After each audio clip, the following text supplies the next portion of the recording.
So yun, ito na pala yung DIY natin, no, na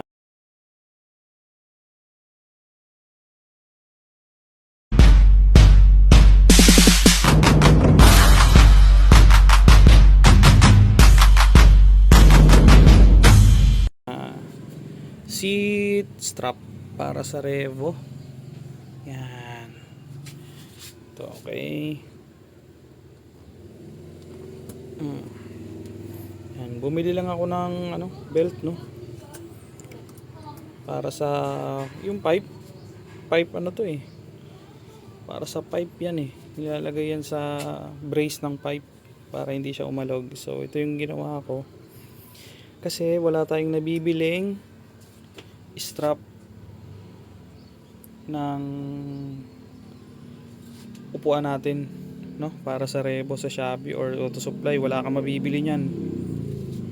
So may mabibili ka sa kasa, sobrang mahal. Yan. So ito halagang 60 pesos lang. Kasi ito, dito ko na ito nakuha sa bahay. Ang gagawin mo lang dyan, bubutasan mo lang siya. So yan, pwede na to. Kahit anong pwede yung pambutas, butasan nyo rito. Yan. Tapos dun. Okay. Yan lang yan. Butasan nyo lang yan. Tapos kuhanin nyo yung screw, ha. Yung screw, yung stock screw nya. Tapos yan lang. Kabilaan lang yung butas nya.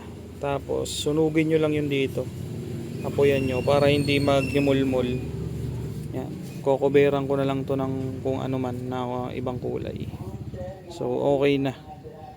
May seat strap na ako. Yan. Hindi na malalaglag yan. Lalo na pag may karga. Yan. Okay. So yung sukat niyan ito.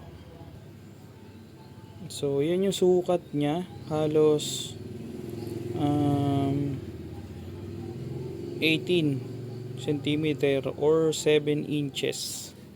Okay. Yan. Depende, yan. Basta naglalaro siya sa 18 to 19 centimeter. So, yun lang. Hatiin nyo lang sa gitna yung mabibili nyo yan. Kahit isang ruler lang, okay na yan. Tapos kumuha lang kayo ng ganito. Oh. Yan, oh. Yan. Tapos na ang problema natin. Meron na tayong seat strap para sa ating Revo.